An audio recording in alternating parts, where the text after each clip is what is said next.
रेखाएं, सब व्यवस्था उन्होंने समझ ली। रेखाएं जो देखी उन्होंने, तो उन्होंने रेखा देख करके कहा ये तो बड़ा गड़बड़ है।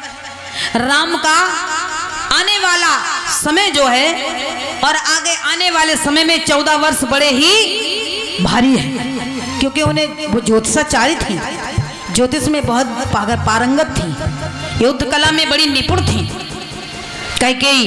इसीलिए तो माता कैकेयी को राजा दशरथ अधिक प्रेम करते थे, और जो भी कार्य राज्य का करते थे, राजनीति में भी बहुत ज्यादा निपुण थी, तो जो भी कार्य करते थे महाराज दशरथ वो कैकेयी से मशवरा करने के पश्चात किसी भी कार्य को करते हैं। किसी भी स्टेप को आगे बढ़ाने से पहले कैकेयी से मशवरा सलाह पहले होती है। तो कैकेयी ने देख लिया क्या करना चाहिए। कैकेयी ने गणित लगाया अपना, उसने कहा कि 14 वर्ष राम पर भारी हैं और इन 14 वर्षों में राम को हम संतों के बीच में रखेंगे। कैकेयी ने विचार किया हम अपने राम को संतों से इतना आशीर्वाद दिलवाएंगे कि जो 14 वर्ष भारी हैं ग्रह दशा के वो सब मिट जाएंगे। जब आप पर ज्यादा विपत्ति आए तो संतों की शरण ग्रहण करो, धर्म की शरण ग्रहण करो, जिससे हमें उनसे कुछ न कुछ मार्ग मिलता है हमारी विपत्ति टलने का। तो देखिए एक तो ये कारण, दूसरा कारण एक था कि एक बार राम जी ने बहाने बनाए कि हमारे सर में बहुत दर्द होता है, बहुत दर्द होता है। तो तमाम डॉक्टर और वैद्य बुलवाए गए, लेकिन राम जी के सिर का दर्द बंद नहीं हुआ। हर कोई उनकी सेवा करता है, तमाम दास दासी सेवा में लगे हैं। तो सूचना दी गई कि भाई इन्हों हो क्या गया है राम जी को, राम जी के का दर्द बंद कैसे होगा। तो माता कैकेयी के पास सूचना आई कि यदि हमारी माता कैकेयी हमारे पास आ जाएं तो निश्चित ही हमारा दर्द समाप्त हो जाएगा। तो माता कैकेयी को सूचना दी गई। माता कैकेयी दौड़ती हुई पहुंची, कहीं दर्द नहीं था। क्या हुआ मेरे लाल को, मेरे राम को क्या हुआ? घबरा गई, सर उठाया, गोद में रख लिया, सहलाने लगी। राम मुस्कुराने लगी, बेटा क्या बात हो गई थी? कि कुछ नहीं माँ, आज हमें तुमसे कुछ इतना बड़ा कार्य है जगत हित के लिए कराना, जिसकी वजह से मेरे सर में दर्द हो रहा था। यदि आपने वो कार्य करने के लिए हमारा सहयोग कर दिया तो मेरे सिर का दर्द बंद हो जाएगा, अन्यथा नहीं।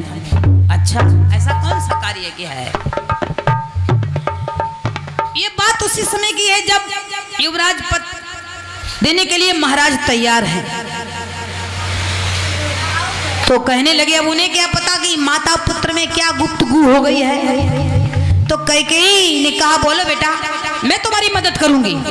कहने लगे राम कि हे माता, जब पिताजी ने तो ये तय कर लिया है कि वो हमें राजा बनाएंगे, लेकिन तुम्हें मेरी इसमें सहायता ये करनी पड़ेगी कि पिताजी से तुम्हें 2 वरदान मांगने, तुमने तुम्हारे 2 वरदान उनके पास रखे हैं धरोहर गई, हाँ, कि तुमको वो आज वरदान 2 मांग लेने हैं।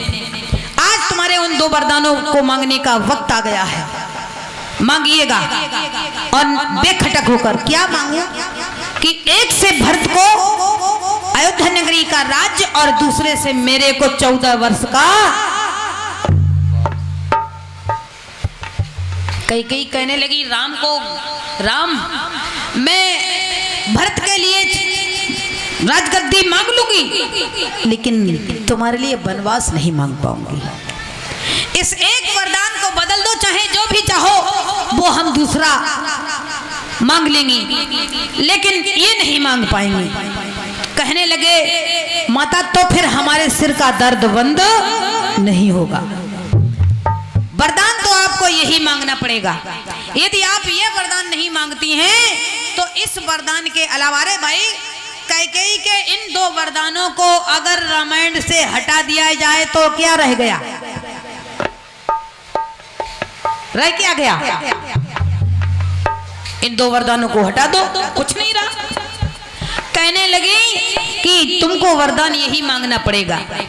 भगवान ने उनको विवश कर दिया, क्योंकि वो वचन ले चुके हैं पहले ही कि तुम मेरी सहायता करोगी तो हमारे सर का दर्द बंद होगा, और सहायता नहीं करोगी तो हमारे सर का दर्द बंद नहीं होगा। वो वचन ले चुके। माता कैकेयी को फांस लिया भगवान ने।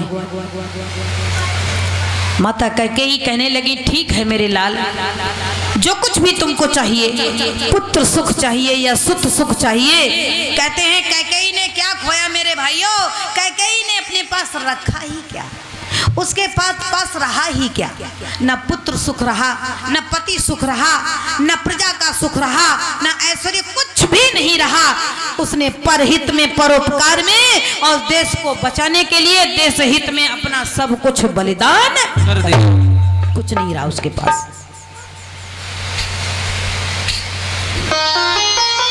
समय, प्राण, धन, पुत्र, पति, सब कुछ लगा दिया। कैकेयी जैसी नारी इस जगत में दूसरी नहीं हुई है और होगी भी नहीं,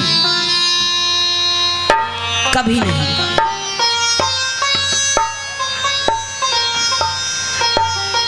रामायण में यदि सबसे बड़ा किसी का त्याग है तो कैकेयी का। उनका कोई त्याग नहीं देखता।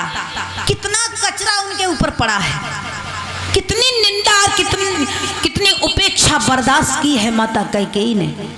सम्मान भी खत्म, अरे कुछ तो रह जाता है हाथ में। उनके पास तो प्रतिष्ठा भी समाप्त हो गई, कुछ रहा ही नहीं।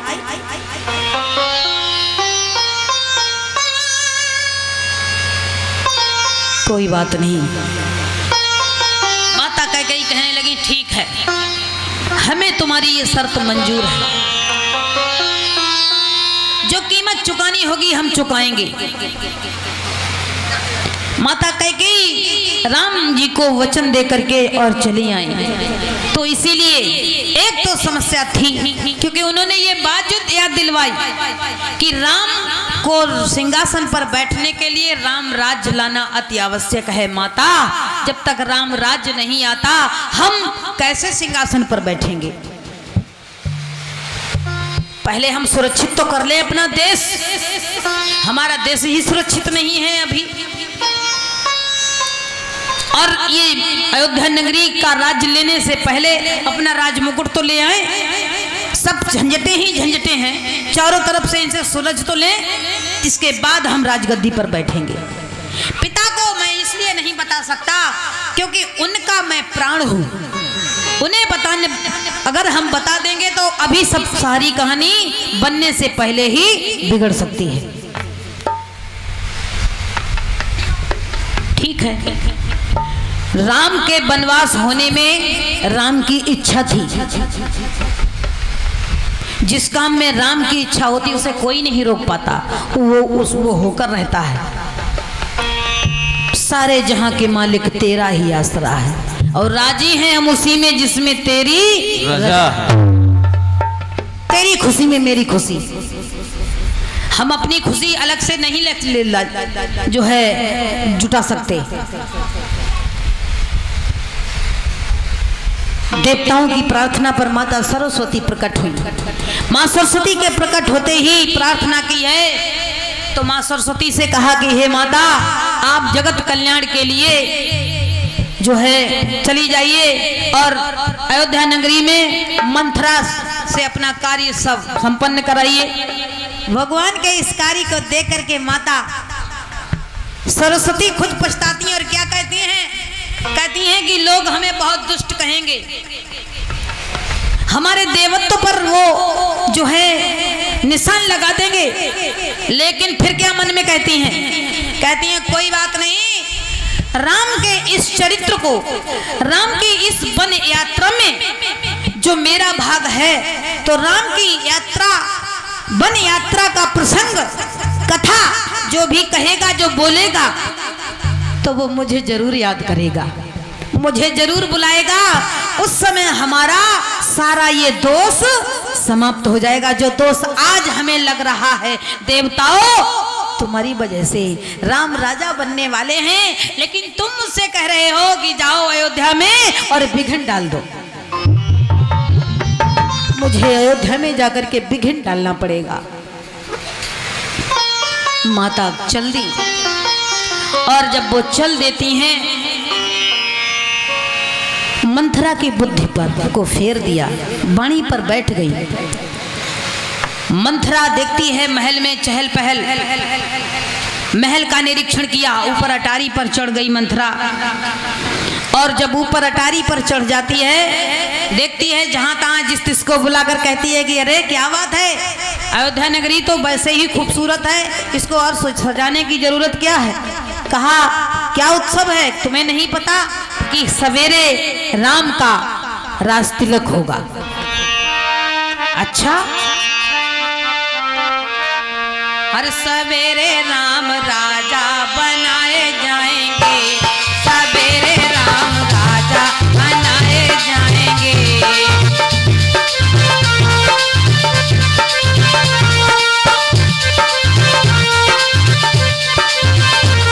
सवेरे राम राजा बनाए जाएंगे, सवेरे राम राजा बनाए जाएंगे।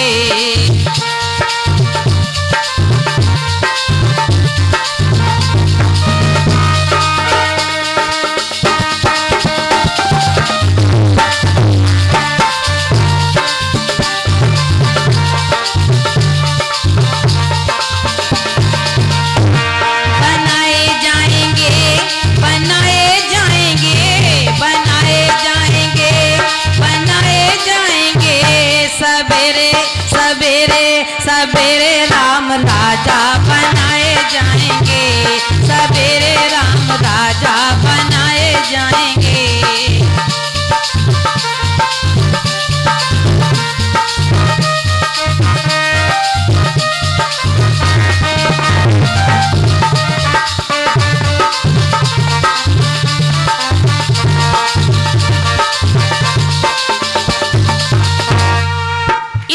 बात उसने सुनी, वहां से तुरंत उतर के नीचे आई और बड़े बड़े गालों को लेकर के आंखों से आंसू डालती हुई और कैकेयी के पास, और कैकेयी अपने चिंतन में है, वो अपनी धुन में है। लेकिन कैकेयी ने जब देखा, पूछा क्या बात है, ये बड़े बड़े मोटे मोटे तेरे गाल, आंखों से आंसू की झड़ी लगी हुई है और काली नागिन की तरह फुफकार मार रही है, किसी ने कुछ कह दिया है?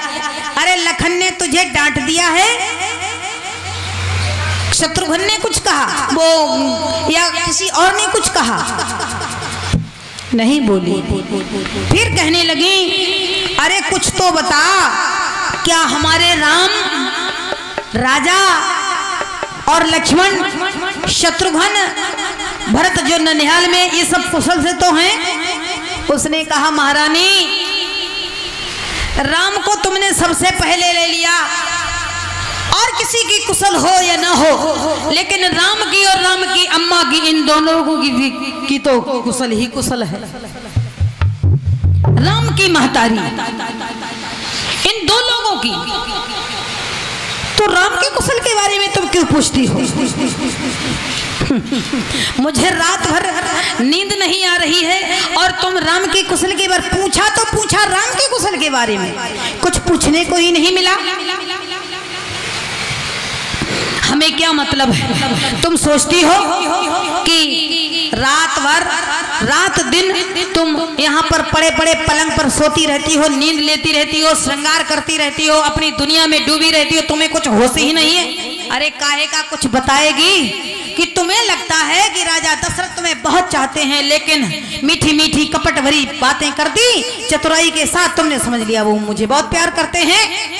एकदम से कहा कि घर फोड़ी, तेरा दिमाग खराब हो गया है, घर फोड़ी।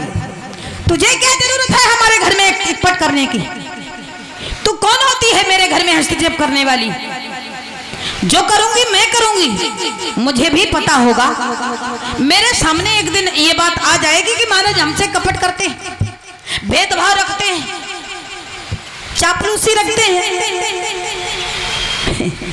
जवान खिंचवा लूंगी अगर अब की बार तूने किसी भी तरह की कोई टीका टिप्पणी हमारे घर के मामले में की। जब घर वालों के मामले में घर वालों के सामने बाहर वाले हस्तक्षेप करने लगे तो समझ लो घर को बेड़ा गर्क कोई नहीं बचा सकता उसको। मंथरा के बहकावे में बात तो यही है यहाँ पर कि मंथरा के बहकावे में कैकेयी ने आकर राम को वनवास राज्य की बजाय दे दिया, राज्य न देकर वन दे दिया।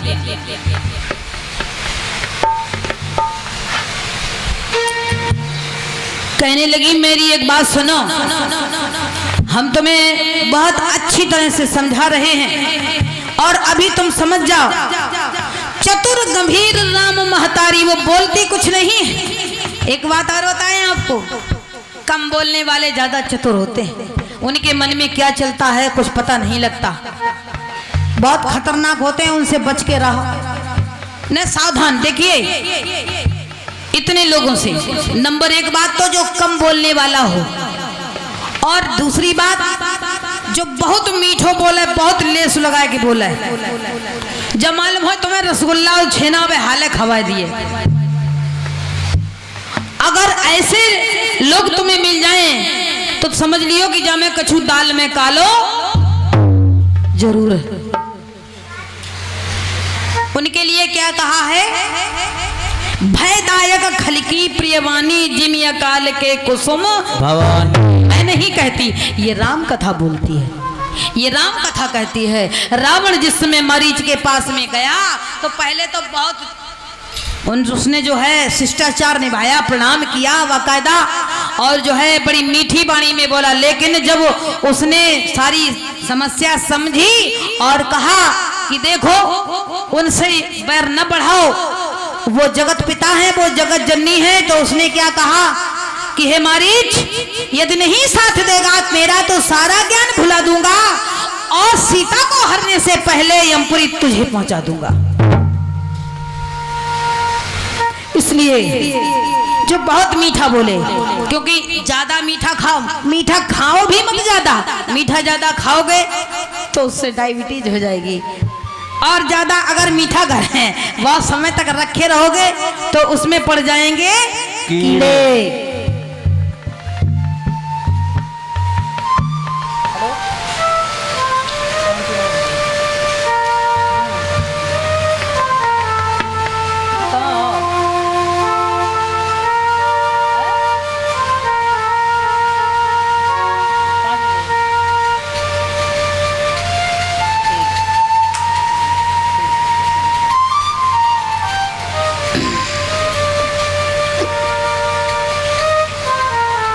बोलिए गोविंद भगवान की।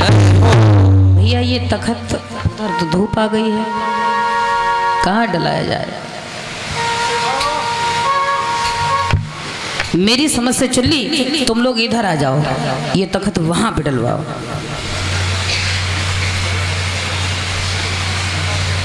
लेकिन हम ये चाहते थे, या फिर इन लोगों को आप लोग इधर आ जाओ तो तखत थोड़ा उधर कर दो, जिससे सभी को दर्शन हो, हैं?